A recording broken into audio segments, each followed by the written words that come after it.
As we mentioned a little earlier in the show, we're doing our 25th anniversary.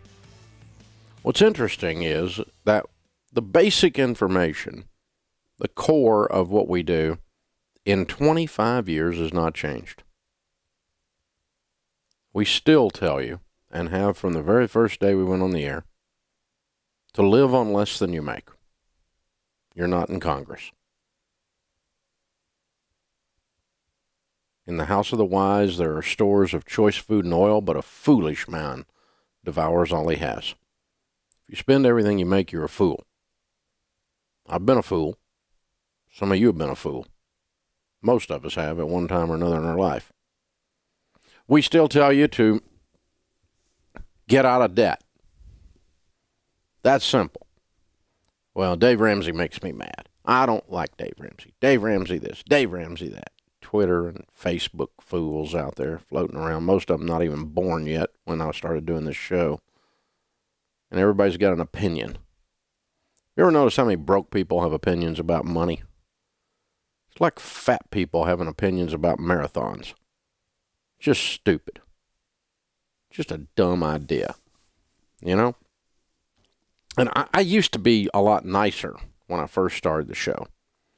I would try to convince everyone, and I was kind, and it really upset me when someone didn't like me or was mad about something I said. And after doing this long, and 15 million books sold, and 5 million people through Financial Peace University, and 14 million of you listening here every week through one version or another of this show,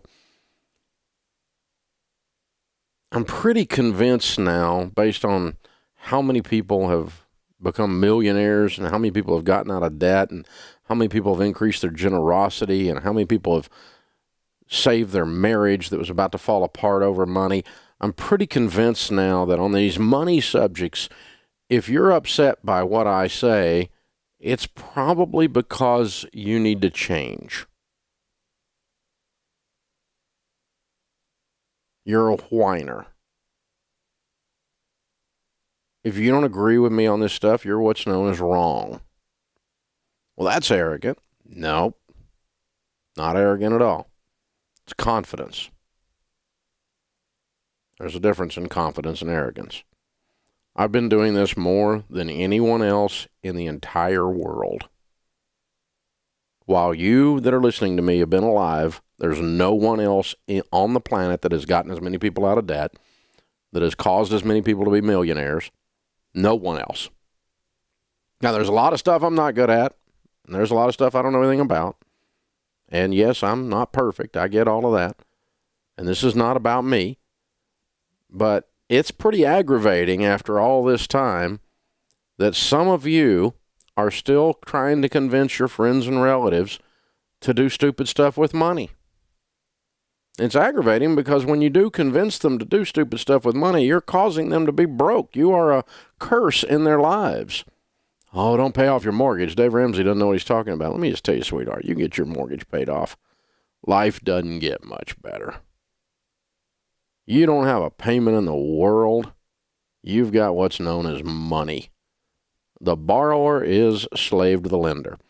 And you can't sophisticate, Dave Ramsey stuff's good for broke people. It's good for regular people, but it's not good for rich people. Well, you stupid twit. What are your parents' cousins? Of course it's good for rich people. How do you think they got rich doing this stuff? And what an idiotic statement. And people just say the dumbest things. And the social media is just wonderful. I love the fact I can jump on Twitter with an idea and 800,000 people see it instantaneously. I love that. It's kind of cool. I mean, it really is. And there's a lot of fun stuff about Facebook you can do. But I'll tell you what, the other thing it's done is it's given voice. It's given people who shouldn't have an opinion a place to have one. I mean, you're living in your mother's basement writing a blog on finance. Really, you should stay off the computer, son, and get a job. Seriously. You ought to go make an income somewhere. Well, it is my job. Listen, you're 29. It's time to get out of your mother's basement, really. And, a lot of it's just clickbait. Someone trying to get, the use of my name now to lift up their ridiculous process. But here's the deal. 25 years later, still works. Get out of debt, live on less than you make, live on a written plan called a budget, save money for emergencies, for kids' college, and long-term investing to change your family tree. Be outrageously generous. For those of us that are evangelical Christians, that's a tithe, a tenth of our income at least, to our local church. It changes everything when you learn to handle money. Personal finance is 80% behavior. It's only 20% head knowledge. The guy in the mirror is my problem. If I can control that guy, he can be skinny and rich. And here's what happens. No, money is not the answer to everything. These are biblical financial principles. I don't know if I agree with what Dave Ramsey says. Well, how about the Bible? Well, just, you don't have to argue with me. Look it up in the Bible, doofus. It's in there. I mean, there's nothing crazier than a crazy Christian. Some of you people are Fruit Loops. I'm serious. It's ridiculous. And you argue while sitting there broke.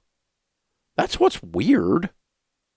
You know, these broke people run around with these passionate opinions. And you know, it's a Dr. Phil moment. How's that working for you?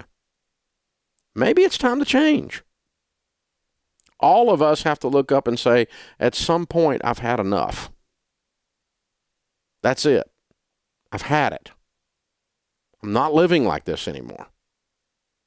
I'm done. And that happened to me when I went broke because I was stupid.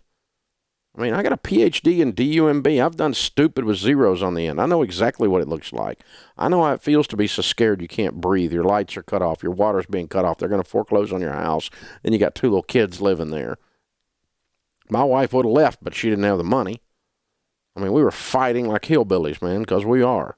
You know, it was crazy. It was out of control. I know how that feels. Some of you are there right now, and I'll never pick on you for being there right now. I'll never pick on you based on your income. I'll never pick it, but I will pick on you for continuing to argue about staying in stupid. If you're stuck on stupid, don't call me and want to argue with me about that. It won't be good for you because I'm going to bust you for your own good. Because you got to get unstuck, man. You can't keep doing the same thing over and over again and expecting a different result. That's the definition of insanity. If the set of behaviors about handling money, your viewpoints, your big-time philosophies about money have brought you to where you are and you don't like where you are, you probably need some new ideas, darling. And maybe you need to get off your high horse if you're broke and quit telling everybody how smart you are about money, because the fruit in your life says you're not. It says you're stupid. I've been stupid. I know how it feels. It causes you to be broke. So just decide which way you want to live. That's what's interesting about this show for 25 years. These things have never changed. The only thing that's changed is I'm a whole lot more blunt than I used to be. I've probably got less patience. I'm still fairly patient with somebody that's hurting, but I got less patience with somebody who wants to be broke and stupid and argue about it. It's just dumb to me. It doesn't make any sense. So that's why I reach over on Twitter occasionally and just knock the crap out of somebody just because it's fun. Just fun. Oh, but you're thin-skinned. I'm not thin-skinned. Somebody criticizes you, says something on Twitter that they didn't have the guts to say to your face, and you smack them. That's not thin-skinned. That's just called smacking them. Wussification of America. This is the Dave Ramsey Show. Hey guys, thanks for watching. If you enjoyed this video, click the subscribe button to get the latest content and check out these other great clips from the show.